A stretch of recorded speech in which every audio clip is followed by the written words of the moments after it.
Hi, my name is Sable. Welcome to the Full Out Healing show and podcast. This is the second official episode, and not only that, this is the fifth day of my 100 Days of Truth challenge, where I am just speaking my truth for 100 days in a row and just hitting that publish button, okay? And so today's episode is episode 2, and I'm actually really excited, and also there are parts of me that feel nervous and scared to talk about it, and also there's a part, and I know it's so important too. And I wish I had access to something like this when I was like moving through this moment in my healing journey. And so the topic for today is I didn't want to lose her approval. And even just saying that sentence out loud used to bring up so much shame and so many things, but I'll get into that in just a moment. I am going to talk about how I relate to this topic over time. And so what I'm gonna first go into, like, in the past, what were my thoughts, feelings, beliefs, and narratives about this topic. Then I'm gonna get into the present and talk today what are my thoughts, feelings, beliefs, and narratives about this topic. And then I am gonna go into what are some of my future hopes and desires as it relates to this topic, okay? All right, so I didn't want to lose her approval. So I had left, maybe it was approaching 3 months out, and something happened where I was really afraid. Like, I was afraid for my life. I didn't know whether or not she knew exactly where I was, and not knowing that was scary.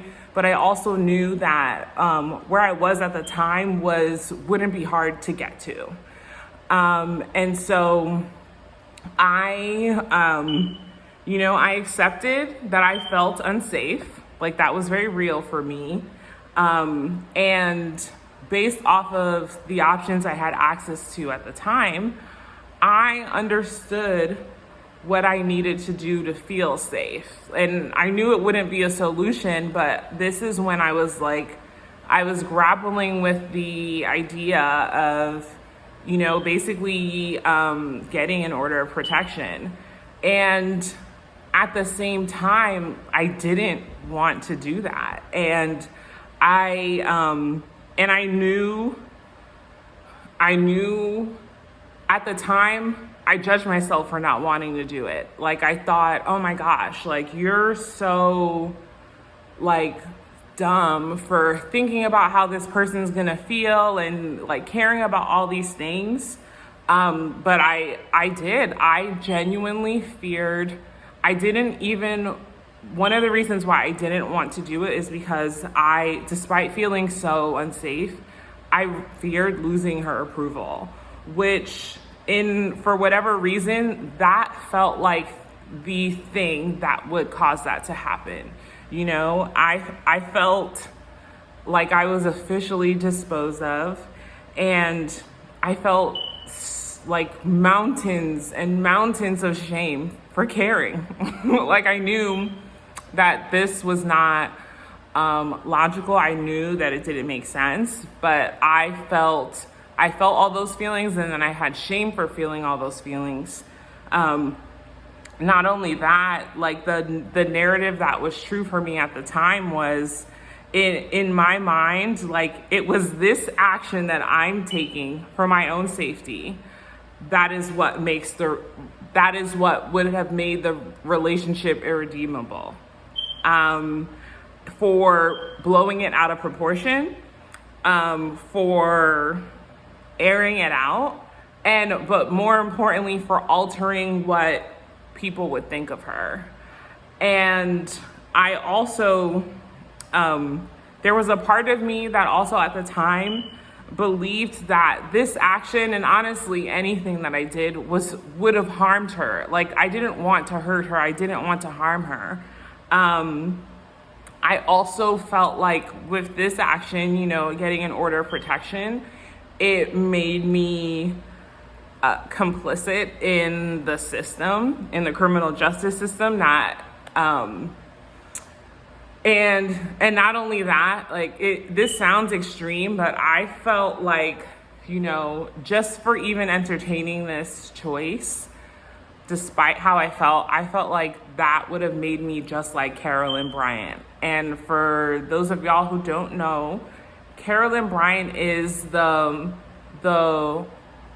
white woman who Emmett Till allegedly whistled at, and who testified that this kid said or did things that basically threatened her, basically justifying his lynching and murder, right? Which is such an extreme. I really did feel like my understanding at the time is any engaging in the legal system, in the criminal justice system, anything like that at all is an instant harm to Black people and Black communities. And the problem with that, part of the conflict that understanding created is that it doesn't take into consideration what if you are a Black person who is afraid? What if you're a Black person who is in danger? What are your options then? And I'm not saying that is a solution. Trust me, I was, it felt like a shitty place with shitty choices, and it just felt all impossible, and it felt fucked up all around, right? That's how I related to the whole and it wasn't just important to my feeling and connection to Black people and Black culture. It was also a part of the relationship dynamic where she had this way of positioning herself as an authority on all things Black people and Black culture, which, that's a whole nother episode why that was effective, and where I was and all the other stuff. But it wasn't just because she had that position of authority. It ties back to, again, I didn't want to lose her approval, even though I was terrified for my life.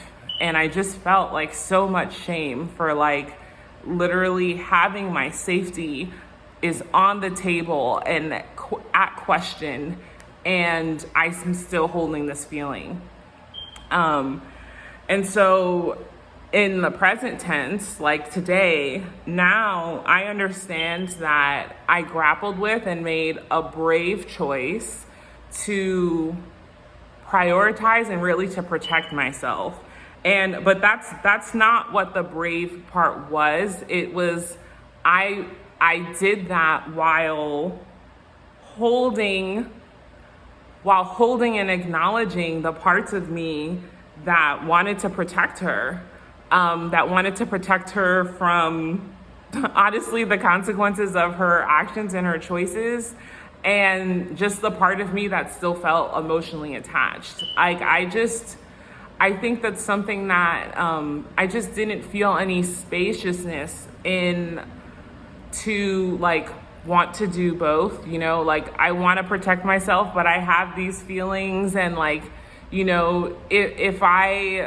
it's so easy to get lost in a world of shame. And so, yeah, now that's what the brave thing was. It was, not only making the choice to protect myself, but also making the choice to honor how I felt, even if it was a feeling I shouldn't have had, even though I wasn't supposed to, even though by anyone outside of me standards, even though the world would have thought that like I was crazy and dumb and all this other stuff, like I had to honor my feelings in that even as I made that choice, because, you know, part of what made it so hard to get out at all of the, you know, the times that I tried it, because of, I felt so much shame about the feelings that I had. Like shame, what does shame love to do? It loves to hide in the dark. So I just pushed and suppressed it down, and because of that, didn't really have the opportunity to work through all of the things, okay? Now, at the time, I really judged myself. Like, I really felt so dumb. Like, it sounds harsh, and like, I just felt like such an idiot. I felt so stupid. And now I look back on myself at the time and, you know, I really respect myself for, you know, making a hard choice while also like allowing the other parts of me to mourn and to like be where they were and to catch up to the situation or to not, and to just be where I was. Like, you know, I respect myself for for acknowledging that I felt shame, and then I respect myself for allowing myself to mourn her and the relationship and what it represented. And I think that when it comes to survivors of intimate partner violence, I feel like that's another place where there isn't as much space to like, you know, it's someone who you have trusted and have been vulnerable with has like made a choice to use violence and to violate you without your consent. That's such a complicated thing to experience and survive through. Like, it's not just some random stranger on the street. It's like, this is someone like that you have intimacy with, that you've like bared yourself to, and that makes the whole, it's not as cut and dry. And I think that something that really, I think is really hurtful to survivors is when people project their expectations on what it should look like, what we should feel, what we should be thinking as we're navigating creating safety. You know, it's complicated, and I think projecting that really shuts down the space that survivors need to like get to the place where they can like figure out how to be in a safe place and how to create safety for themselves moving forward. And I don't think it's like from a malicious place. I just think it's like, this is a real place to be in, a journey and a process. You know, I also look back and think, and today I feel love and compassion for the part of me that wanted her approval. That part of me, that version of me, she didn't know and understand whose approval mattered the most yet. And that was mine, you know, like she didn't get that. And so I look back on that Sable and I just want to hug her and say, you know, feel how you feel, girl, let it out. Like, there's nothing wrong with how you feel. All of your feelings are messengers to you. And, you know, I feel love and compassion for that Sable. And I also feel compassion for her because I was like mourning, you know, losing like my ex-wife's approval was the illusion of a carrot. you know? And so that, it was just, one, it's just like realizing it was an illusion, accepting it's an illusion, the loss of, wow, that wasn't really ever a carrot.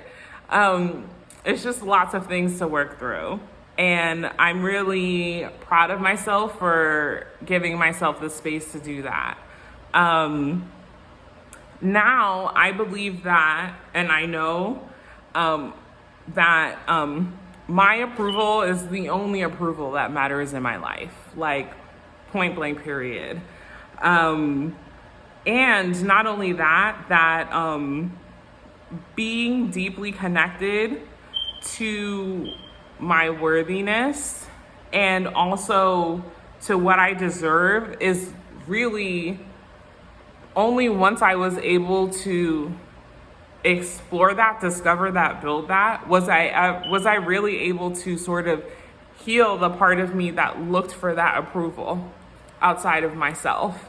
In that context, but just in general. Like I had to, like I just recognized like all of the self-worthiness, the worthiness work that I did.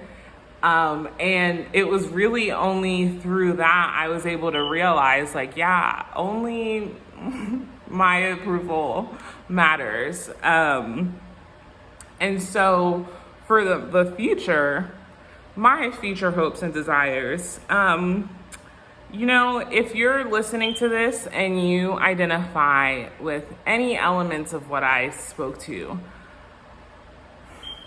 label with or withstand, label applicable or not, I really, really do hope that you and that every survivor gives themselves the space to honor the feelings that evoke shame.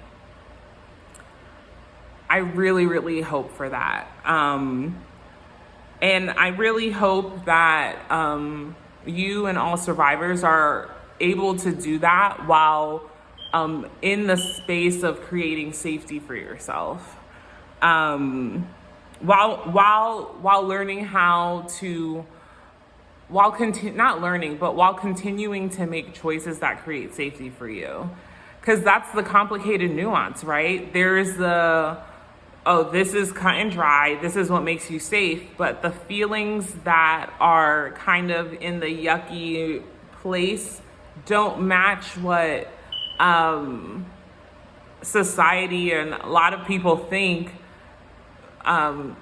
It doesn't, like the feelings don't match the actions for safety according to other people. And so I just really hope that you give yourself space to have those feelings as you make those brave choices to create safety for yourself. And then the last piece is what I desire is for me. So I really, for my future, I desire that I continue to recognize and embrace like all of my parts, and that I do so with compassion and self-love and non-judgment, like in real time. Oh my gosh, that would be amazing to do that in real time. That would be phenomenal.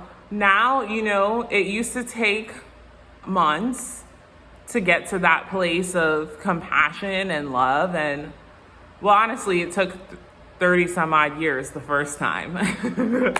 And then, you know, it took a few months, and then it took a few weeks. And I think depending on what it is, it can, now I'm at a place where I recognize it within a few days or within a few hours. And so that would just be such an absolute joy to be able to give myself those gifts of self-compassion and non-judgment in real time. That is a game changer. World, watch out.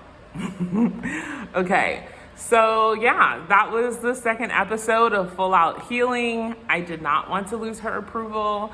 Thank you so much for listening as I share my thoughts or like the evolution of my experience as it relates to this idea.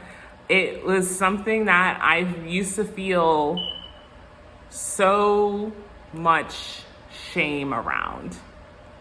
And it was only through the acknowledgement of it and like the exploration of it in a safe, non-judgmental space. It was only with that was I able to like move through it, pick up my lessons, and honor myself. And so that's really, which is really, really important. And so, yeah, thank you for joining me. And I'll see you tomorrow on the next episode of Full Out Healing and on the next day of the 100 Days of Truth Challenge. Thanks. Bye.